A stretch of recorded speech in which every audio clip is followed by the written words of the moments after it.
Well, thank you guys for joining us. Casilyn is our fleet specialist, and she's going to kind of help us go over your fleet analysis and kind of see what best suits you guys based on the data and everything. She's very awesome with it, and I'm looking to learn and kind of understand it myself. So we're going to let her do most of the talking and just kind of ask questions as we need them. Awesome. Thank you.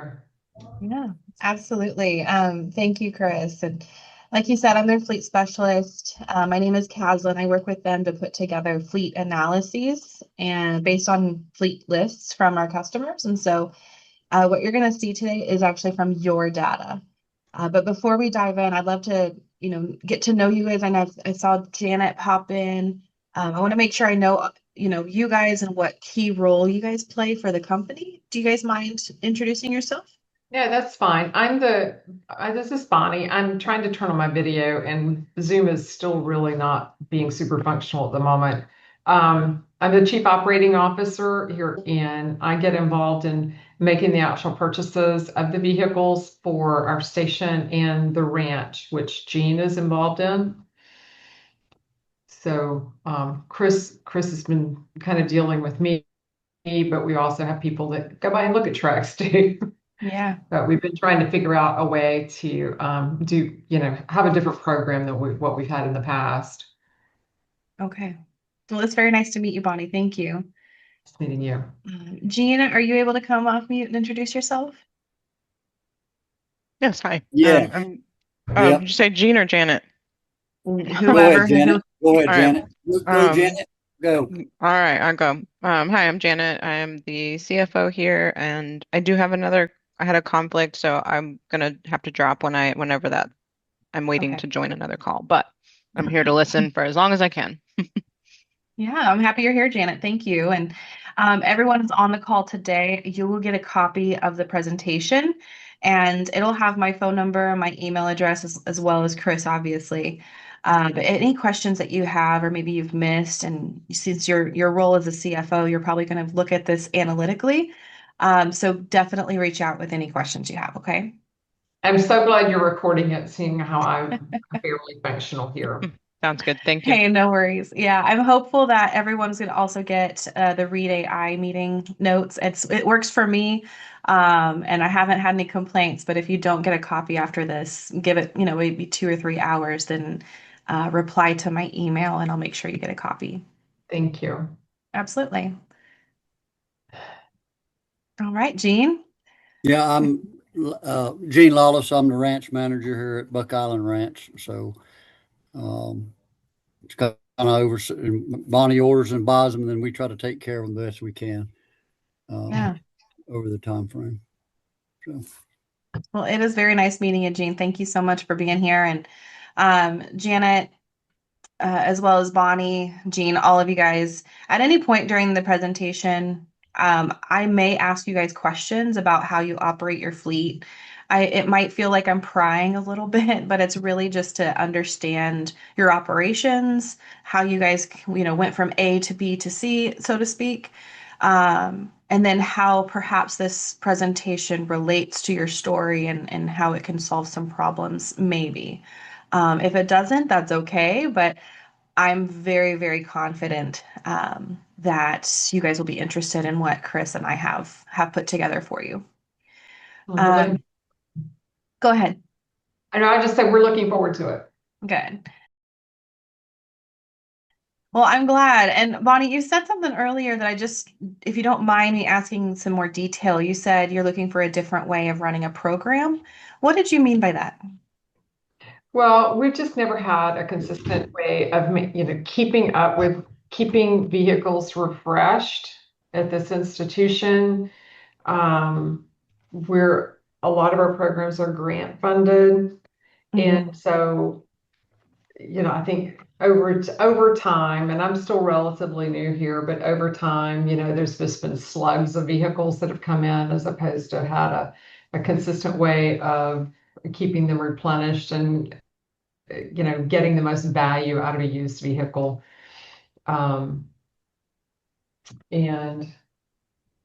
So that's what I mean. When we used to do a lot of maintenance in-house, and we just don't have the capacity for that anymore. And I know some of these programs potentially have some maintenance components with them too. So just Yeah. looking forward to figuring out what an option looks like, because I'm sure you've looked at that list. There are a lot of old vehicles on that list, and we try to keep the tags off of those, keep those on the property. So they do have value here still, but as vehicles have gotten newer and with so many electronics, I just feel like we're kind of missing the boat by not being able to turn them over more frequently and gain some value from those used vehicles.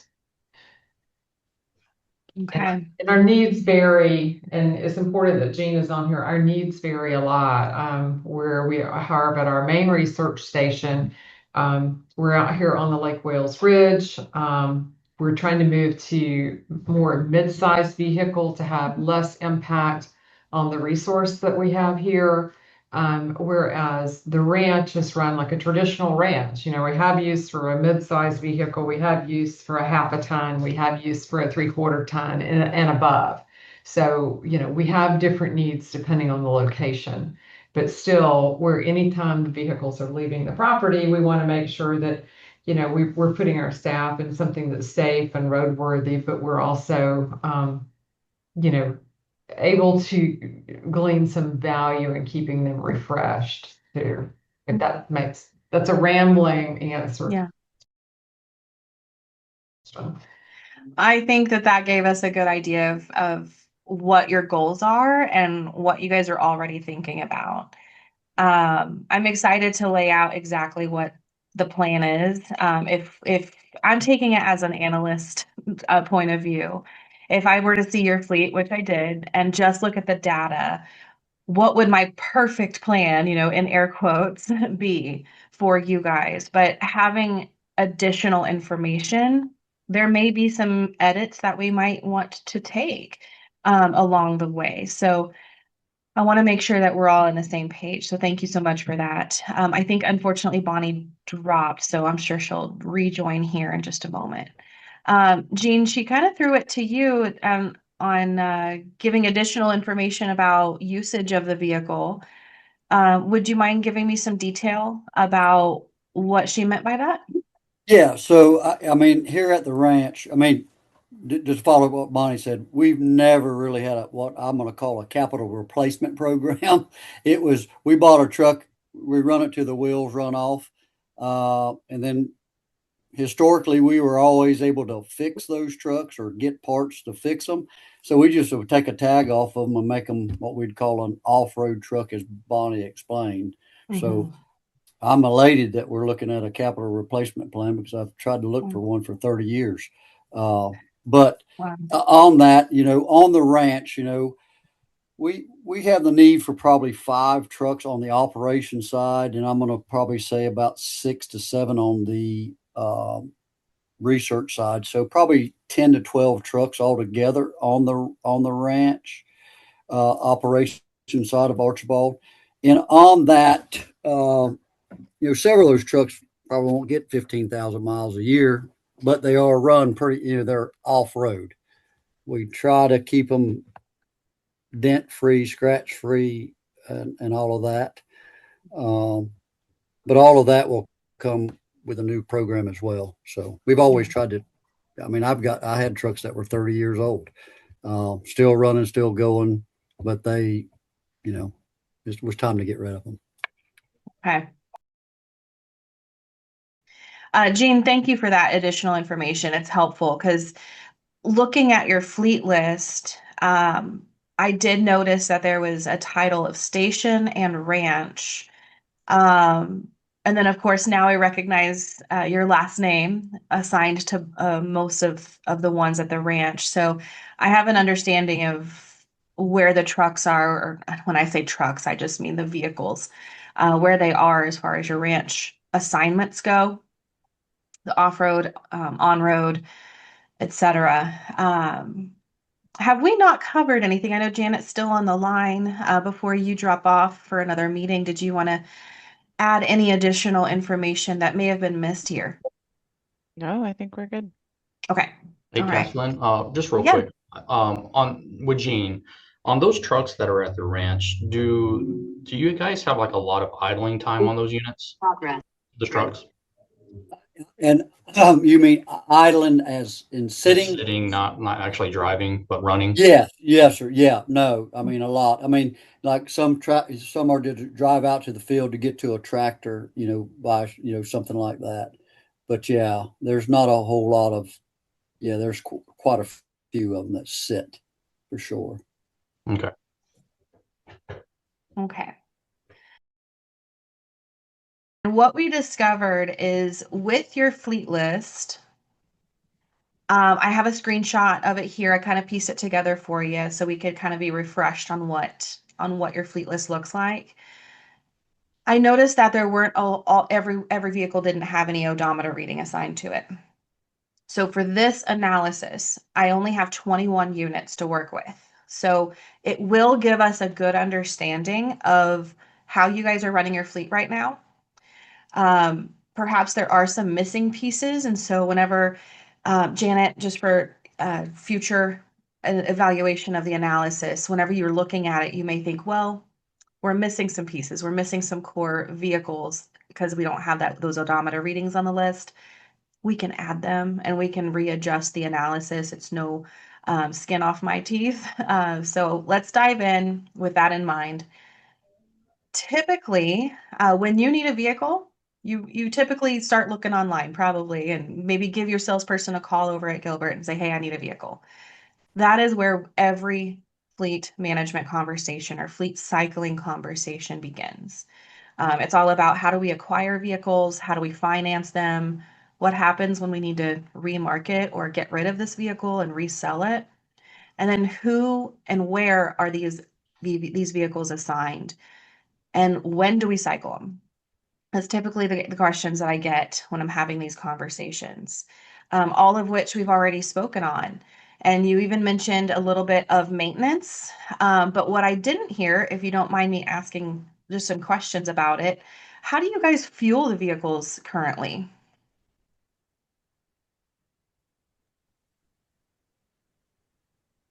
We have a fuel station here at the ranch. They have a Okay. fuel station at the as well.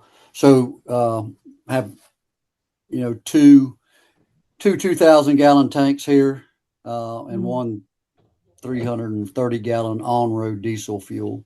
We have off-road Okay. and on-road diesel fuel tanks, but everything, right here on site. Okay.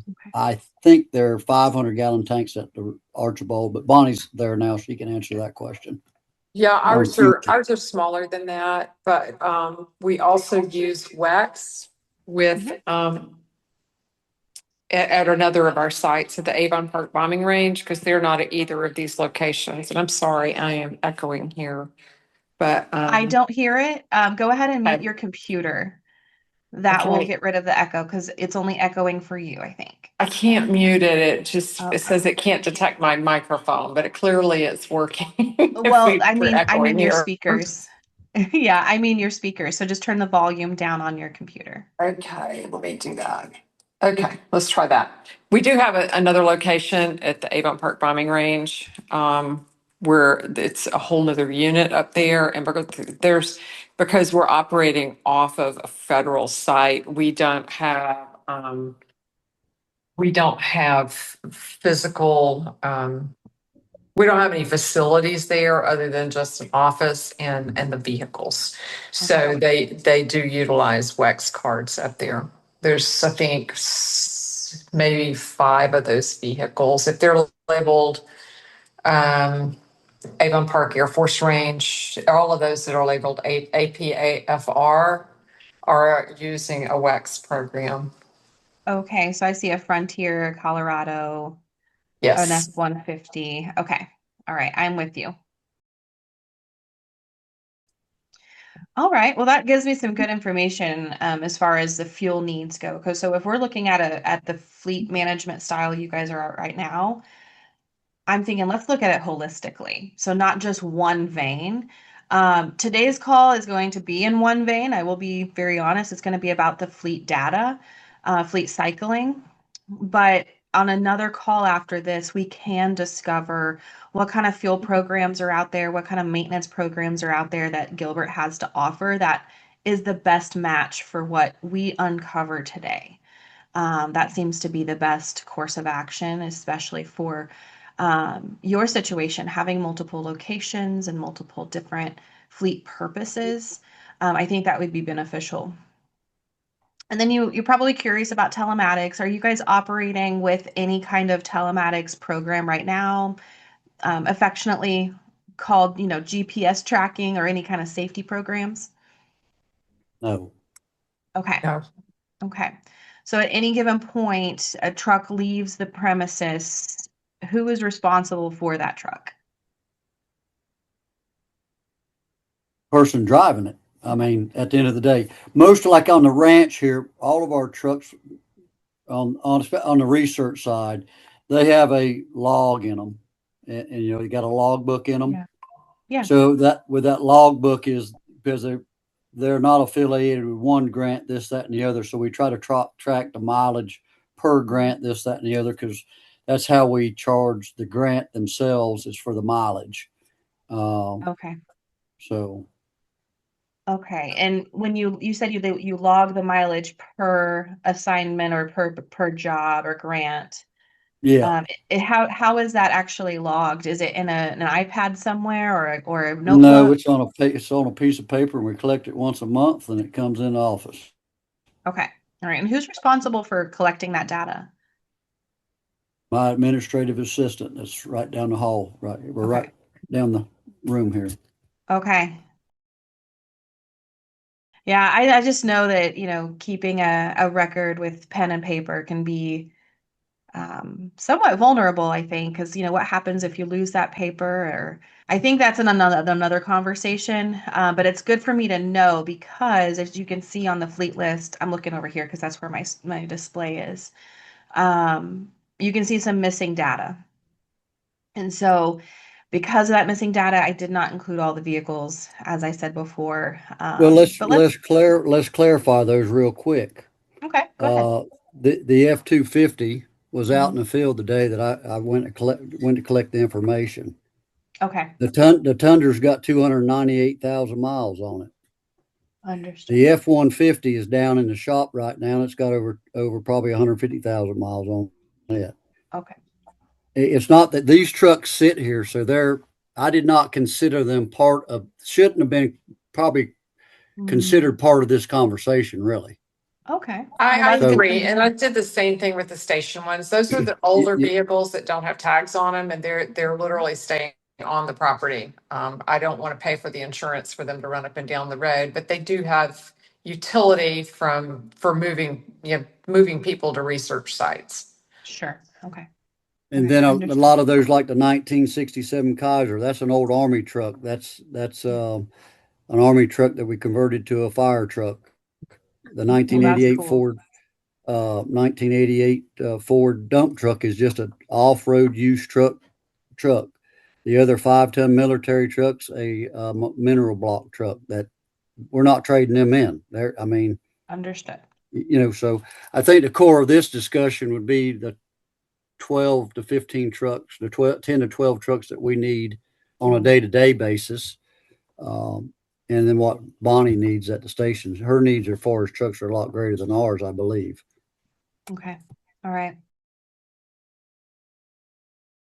Well, I'm excited. Let's go ahead and unfold the analysis here. And I want to begin with talking about what that actually looks like as far as when we need to cycle these out based on your data and based on everyone's data. So there's a certain sweet spot when it comes to trucks, SUVs, sedans, and the majority of this analysis included trucks, so light duty vehicles. Um, and forgive me, I didn't have VIN numbers, so I was not able to note if it was gas or diesel. So you're going to see a gas on there. But if memory serves me well, it was at $3 a gallon. But let's just take that in relative terms, okay, later. Um, but over time, a vehicle's fair market value lowers, right? We call that depreciation, but I don't want to confuse that with any kind of tax terminology, because that's really not what I'm talking about right now. But let's just say you get a vehicle and you guys purchase new vehicles primarily. Is that right? I mean, historically at the Mhm. ranch, and I think the same at station, we have purchased used vehicles, especially for Okay. some of those, like Chris had Yeah. asked, if they sit, does it Yeah. make more sense to buy a used one versus a new one in that type of situation? Um, so, so we would buy used, but in this for us on some of these, I'd say on the operational side, 5 trucks, whatever you're going to lay out for us to decide what's the best rollover is Yeah. what I'm hoping we're shooting for. Yeah, exactly. That's exactly what we're shooting for. And I'll explain it this way. A vehicle costs the most in the beginning. We all know that. And the fair market value lowers the more you use the truck, the more time that goes by. At the same time, AAA has released quite a few, not quite a few, but maybe a few years ago, that says for every year that a vehicle is in service, degrades, excuse me, the fuel economy degrades about half a mile per gallon per year. So that fuel cost is rising because fuel efficiency is lowering. And then, of course, we all know that older vehicles cost more to maintain because of breakdowns or repairs and whatnot. So, the sweet spot for your vehicle uh, list really is where these crosshairs meet, anywhere between it. When we start getting out of the sweet spot around here, what you'll notice is that, hey, the vehicles that we did rely on for on the road are now becoming shifted to rely on off the road because they don't appear professional, they don't look as sharp, they're not as safe as the other ones.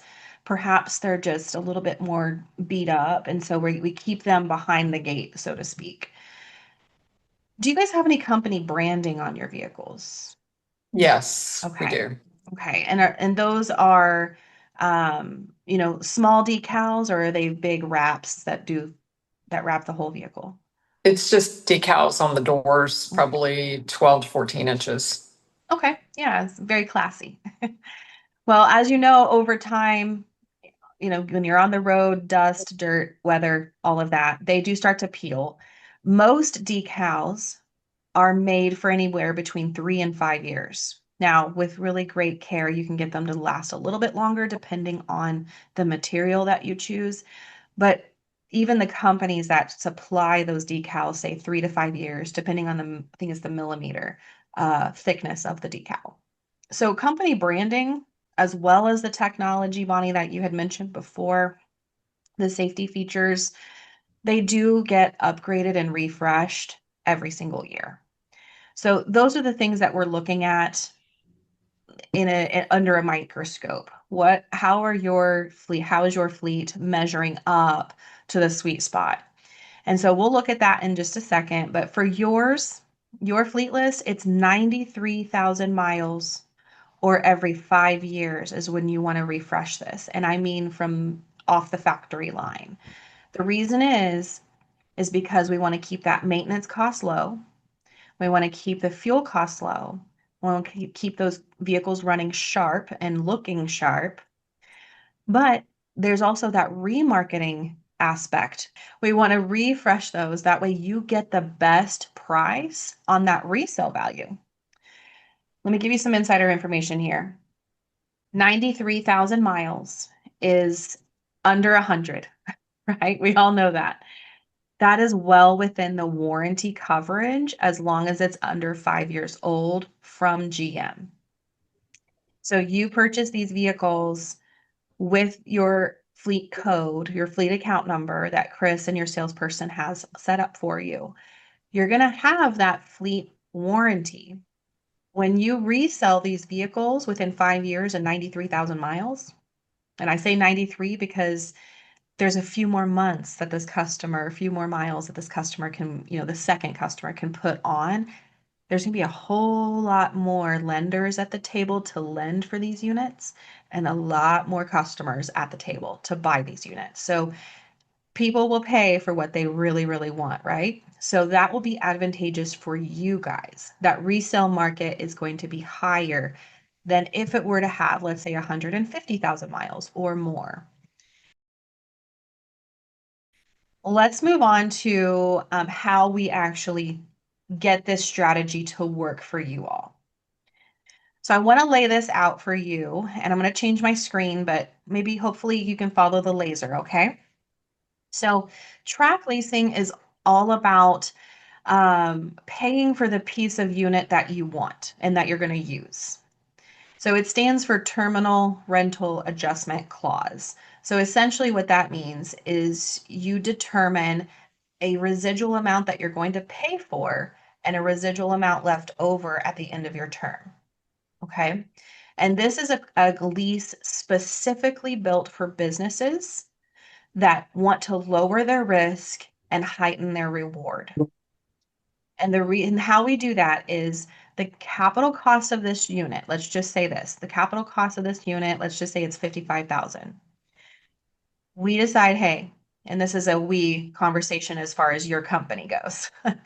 We decide that 70% of the residual rate is what we want to pay it. We want to pay it down to a 30% is what this example is. Plus interest at equals your monthly payment amount for the 4-year term that this example is laying out. If this is covering 15,000 miles a year, that is just to determine the residual amount left over. Hey, we are going to assume that we're driving this amount of miles. We're going to keep it for this number of years.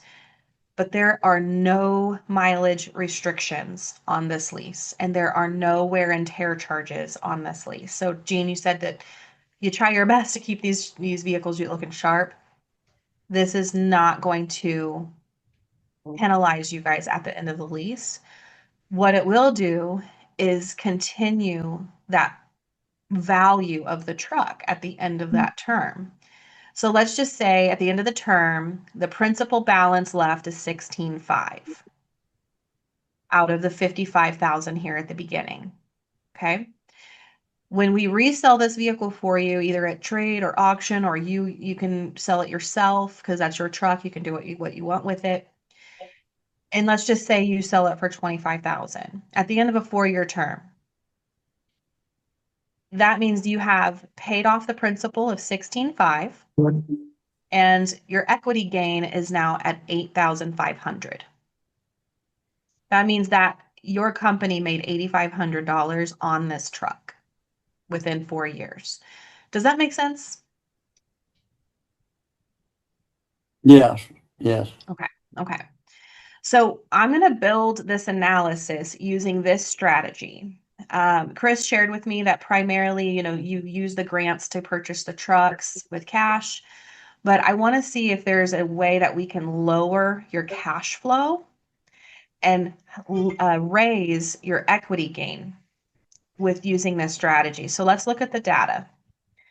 Here is a copy of your fleet list, the vehicles that I used, and don't worry about these fleet numbers. My system automatically adds a fleet number and assigns it for our internal purposes. You can ignore that. But the vehicle fleet size that I used was 21. The average vehicle model age of your units, the 21 units, is 6 years old. And the average new vehicle price that we used was 51,565. Okay. The average current mileage on your current vehicles is just under 60,000 miles. And if we were to replace every vehicle on the list that we used here, the 21 units, it would take you 23 years to do so. So when we look at the data and we think, okay, a 23-year-old vehicle, that's a ranch vehicle. That's a behind the scenes A to B driven vehicle. Now, the average annual miles was interesting to me. For these 21 units, it was about 11,000 miles. So given the purpose of your company, how you guys run your units, that makes total sense to me now. But let's keep this moving here. Based on the sweet spot, we have determined that there's a replacement schedule here, and I'm going to go into it in detail. but I want you to see the type of replacement schedule we have. We used a 5-year term, and we'll go into more details of that in a second. Here's your maintenance analysis. So one thing I haven't explained yet is that there's a cost per mile assigned to your fleet per vehicle. And that's based on the going rate of maintenance and repair, based on data from AAA, from the government, from all of the sites that I use. And we use pre-COVID numbers. And the reason why we do that is like your fleet list, a lot of these units are more than 10 years old, right? So these vehicles have pre-COVID number maintenance assigned to them. Post-COVID, it's a lot more expensive. So I want to make sure that we're conservative with this analysis, that we don't overextend what you guys have paid and it doesn't quite line up. So what I found out is that total annualized spend assigned with this cost per mile, and anything under 50,000 miles is at 4 cents. You can see that here.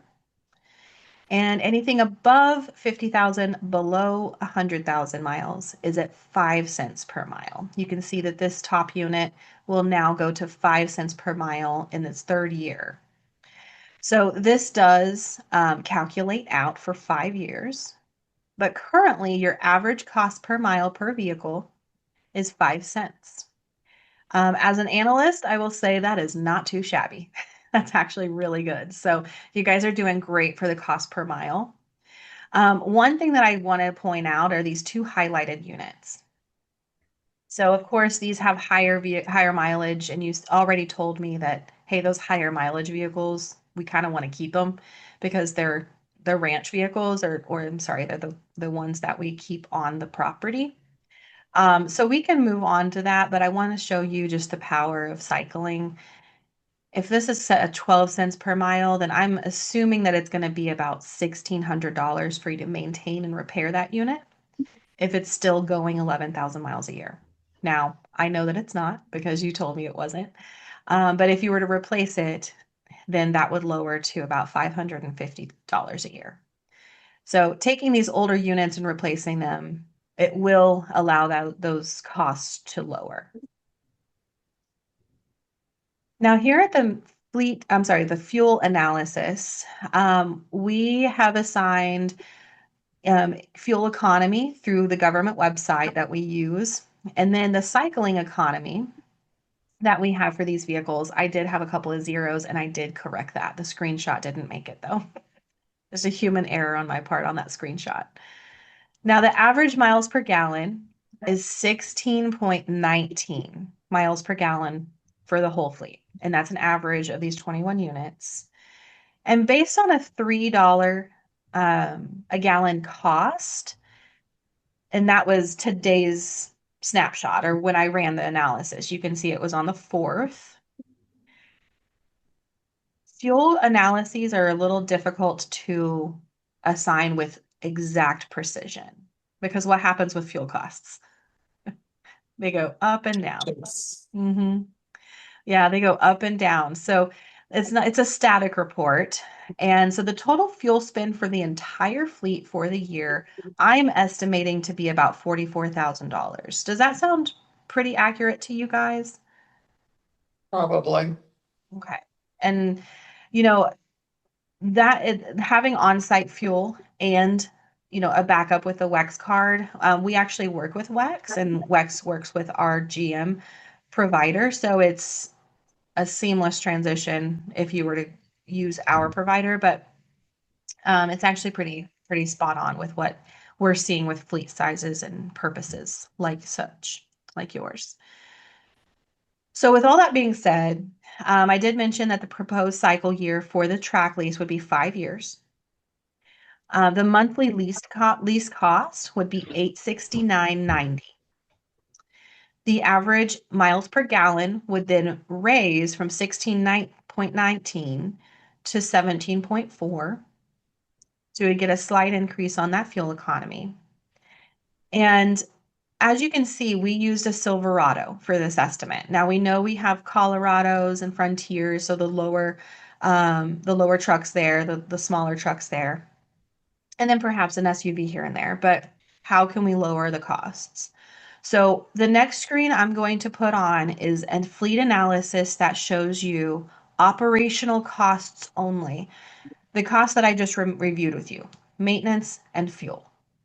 Okay. We're going to add the lease and the purchase strategy here in just a moment. But in 5 years, utilizing the replacement schedule that your sweet spot revealed, we have saved a total of $138,000 just in maintenance and fuel in 5 years. So the way I got that was current fleet size is 21. So this is the current snapshot of your units. Currently, the maintenance is calculated to be about 12,200. Now, how does that number measure up to your maintenance costs? I would have to dig that out, truthfully. Okay. Okay. Yeah, and for sure do some homework after this. Oh, go ahead, Jean. I saw you come off mute. Yeah, no, I was going to say the same thing as Bonnie. So, Okay. Okay. Yeah, so based on the mileage and the age, that's the calculation that I got right now. If I were to look from today and 12 months past, that's what I would assume that you guys are spending for these 21 units. Fuel, as we already mentioned, is $44,000. And I'm going to use round numbers, just I think our our heads would spin if I start using the exact cents, but you can see it on the screen. That would give you a fleet budget, the maintenance and fuel, of $56,000 for the year. So that's where our starting line is. I'm going to go to the next line here. Year one, I'm saying 10 of those 21 units really need to be replaced just for the efficiency, the productivity, the safety, all the things that we reviewed. When we replace 10 of those, your maintenance cost goes from 12,000 down to 10,000. And your fuel cost goes from 44,000 to 41,000. Why do you think that is?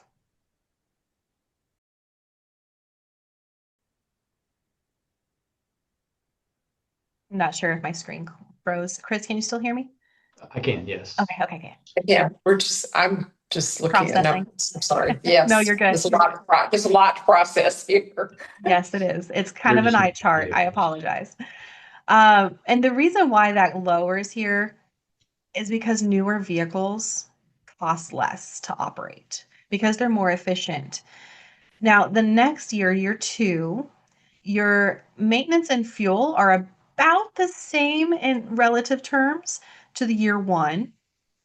And that's not saving a whole lot of money just because you guys are still at the 5 cents per mile for your maintenance costs. And again, that's really, really good.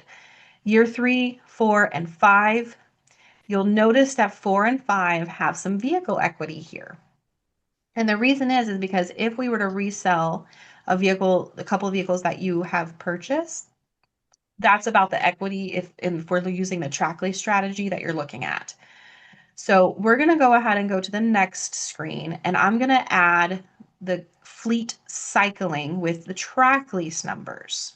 And I have sweet little arrows here and highlighted figures to help us navigate, okay? Do you guys have any questions before I move on to this screen? no, I don't. Okay. Bonnie, I saw you nod your head, so we're going to go ahead and go. So here's the current line. Again, 21 units in your fleet. When I looked at your fleet, I noticed that there were some units that had been purchased already, some that needed to be purchased. I'm like, if I could assume, I would assume that you have purchased about 6 units this year. And I spoke with Chris in all honesty, and he's like, yeah, that's actually spot on. They're purchasing their 7th right now. So I was like, oh, okay, well, we'll just keep it at 6, and we'll just use that number to be conservative. Now, cash outlay for 6 units using the average figure of $51,000 would give you a total cash outlay of $309,000. Now, the maintenance and fuel did not change, but that did give us a fleet spend budget of 365 and some change $1,000. How does that measure up with your fleet budget currently?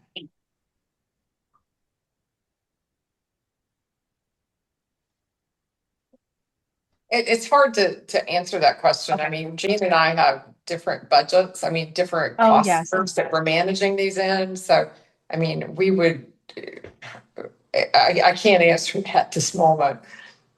Yeah, well, it's way higher than I've ever had. I mean, if you're looking Okay. at a dollar fleet spend, if you're saying, I mean, Mhm. so if you kind of split those, Sure. we definitely are spending more on vehicles than we have ever had. Yeah. But I've always wanted to look at what you're laying out for us Mhm. on the cash flow side of this thing. I've never Yeah. quite understood why we would, uncertain things that happen with vehicles, if we get a 0% or a 2.9 or a 3% interest, why wouldn't we participate and do 3% on what vice versa? But we're Yeah. learning this from you today, so that's great. Okay. Yeah, no, I appreciate that feedback, Gene. And that brings up a really good point is how does this measure up to overall interests on an APR finance, for example? Well, I would actually implore you to measure out what 3% of that 51, or even if you had any additional services added to that APR finance, and measure what you could make off of the remarketing value if you were to use a track lease strategy, which Chris and I can work together and get you those figures and work with specifics. But let's move on to see what we can uncover with the track lease strategy, because year one and then year two and so forth, they're pretty similar to the operational, other than we're just working with bigger numbers. But let me explain to where this comes in. So year one, again, we're only going to be replacing 10 units. So in the upcoming year is what we're talking about. So instead of paying $309,000 for the 6 units that you have this year, we're saying, hey, let's replace 10 next year and get you a refreshed fleet, but only do a track lease strategy and pay for the portion of unit that you're using. That would give you a yearly cycling payment budget of $104,000 for 10 units. The maintenance and fuel stay the same as before we reviewed, and that would give you a fleet spend budget of $156,000, finding you some extra cash flow compared to the current line. That's a $209,000 find, respectively. Year two, if you were to replace 4 of those units, that would move from 10 to 14 on those track lease payments, and that would be 141 for the year. And if you move forward, your maintenance and fuel spend is now leveled out to be very, very consistent and predictable. Your fleet spend would move to 197,000, and your savings for that year compared to the current line would be $167,000. So we're uncovering some cash flow that you're pouring into currently these new vehicles with cash, and you're paying for the whole truck, right? And then you're driving them till the wheels fall off. What I'm proposing is, hey, let's pay for only the portion of the best years of this truck, resell it for a profit, pour that profit back into your company, or perhaps a bonus for your top performers, or what have you. And then let's go ahead and do it again for the next year. So let's look at year three. Year 3 and 4, you're only replacing 3 in each of those years, but you'll notice on year 4, you have that vehicle equity there that we reviewed before. The vehicle equity comes from the original units in year 1 that are now being cycled out. And you may notice that the year 5, I'm so sorry, the cycle years that I'm proposing is 5 years. There are a couple of these units that are going more miles than the others. So we Mhm. want to use a narrower focus when we talk about replacements to make sure that we're replacing the right vehicles at the right time for you. So in year 4, there were a couple of vehicles that needed to be replaced that we had already replaced. And so using these equity figures and the lease figures, we found $19,000 in potential equity with those 3 units. Again, saving you about $124,000. And then in year 5, we're replacing 13 of these units, putting all 21 units now on a track lease strategy with the fleet spend and cycling payments of 219, keeping that maintenance and fuel consistent and predictable, giving you a fleet spend of, let's see here, where's my laser? Is $269,000. Now, the story's not over because we can resell and remarket a few of those units, giving you nearly $100,000 back in equity. At the end of 5 years, you may have seen this number already, but at the end of the 5 years, you'll have a total savings of $829,000. Now, you guys said before, it's a lot to take in.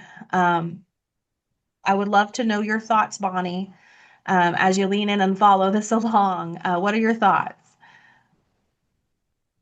Honestly, I just need to spend some time following this and break out the vehicles that I manage here and break out Jean's vehicles and see where this falls for each of us. Okay. Would help me because when I look at these numbers, it's a cumulative and Yeah. it's not mapping in my brain as to how it applies to like my subset of them.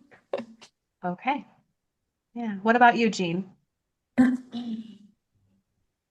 Well, I mean, I look at the cost. I mean, you know, at the end of the day, we're saying we don't want to drive trucks till we roll the wheels off of them any longer. Mhm. So I just took a real quick set. You know, if I had to buy those 13 trucks at one time, if they're all the same age, you know what I'm saying. We decide at that time, you know, that's going to be, and if cost stayed at 51,000, which we know that's not going to happen, um, out there at year 5, you know, if you just took the 51.5, that's $670,000 you got to come up with to buy those trucks outright. So Yes, to buy them math, outright. the math is making sense to me to do to kind of do this, you know, kind of start on a down this road, you know, of this type of program. Okay. My question, I would have some questions on, you know, like we use a 1 ton truck, a 3,500, and we got folks to say, well, you need a diesel engine. I don't necessarily think so, especially if we're going to be trading these trucks off every 4 to 5 years. You know, I think a Exactly. gas job does the job just as well. Uh, if we were long hauling, you know, if we're hauling cattle every day out on the road or street or this, that, and the other, we might want to go diesel, but I don't think so, Mhm. because diesel's always anywhere 60 cent to $1.20 a gallon more. Depends on what given day, right? So Yeah. Not to mention Like the additional cost of the purchase actual unit. price, right? yeah, Mhm. and there's 6 to 7 thousand. What it might be even more than that now. The last I knew Mhm. it was 5,000, but when I did price one the other day, I think it was $7 or $8,000 more for a diesel engine. Yeah. Well, what I'd like to do next, because you guys have a separate fleet, and I'll just say it that way. You guys have 2, maybe 3, but let's just say 2 different fleets running at any given time. I think it would be very wise of us to look at it that way. Because if we're looking at it holistically, like I have on your screen, it does leave you guys questioning, like, well, where does my fleet come in? Where do these numbers play into my fleet? How do I parse it out? As Bonnie said. And so what I'd like to do, if you guys are not opposed to it, what I'd like to do is send you guys the fleet list that was sent to me, just with a few edits of like, hey, I would need this. And then I want to set up 2 different analyses for you guys, one for Bonnie, one for Jean. That way you guys can take a look at that. Would that be helpful? Yes, I think so. Bonnie, don't you? I think it would be. And then Yeah. I can be a little more specific too. As well. Right. It'd help Yeah. me pull up numbers that are, I can be a little bit more focused with it. Oh, certainly, certainly. And I think it'd be more relevant to you guys and what your purposes are there at the company. And also with Janet, I'm sure she would have that. I don't know her personally, of course, but I would assume she would have the perspective of I need to see it parsed out as well. Just from a CFO perspective. So what I'd like to do is set up a time for us to discuss this. I know with holidays coming up, it's a little bit hairy to get everyone on the line again, but I will be in the office all next week. Would you guys be open maybe Thursday morning, to discuss this, albeit you guys can get me the fleet list within the next couple of days? Yeah, I'll be back available on the 18th. I won't be the 15th through the 17th. So. Okay, so the 18th would be okay for you. Okay. What Yeah, about you, Bonnie? I'm fine with that as well. Okay. And let me know if it's does not work for Janet. Maybe we can reassess, but let's just go ahead and get that on our schedule. Would the same time work for you guys as this morning? Let me look. I had something that day. Yes. Okay. That's fine. All right. Perfect. So I'm going to go ahead and send that over right after this call. That way we can get it on our schedule. Right after that, I'm going to send you a copy of this analysis. That way you're able to look into and investigate what we uncovered, as well as Janet, the read AI notes, etc. But then I'm going to send you also the fleet list, like I mentioned, with just some details that I'll need. They're not many. You guys kind of already have it built, but again, I don't know your fleet situation and who belongs where, so I'll need that input and data from you guys. Before I let you go, I just want to make sure that you guys don't have any questions. Nothing is outstanding here. No, I'm good. I just need some time to look through it, honestly. Certainly, I understand. I just had a few questions. I don't know if you've seen those. Like, I mean, I know we've got Colorados, we got 1500s, we got 3500s out here. We bought a Colorado back in 2016. There seemed to be like a little clearance, like my 1500. If you look at and it may be the way we ordered that truck too, it's a little lower in the front end than it is the rear end.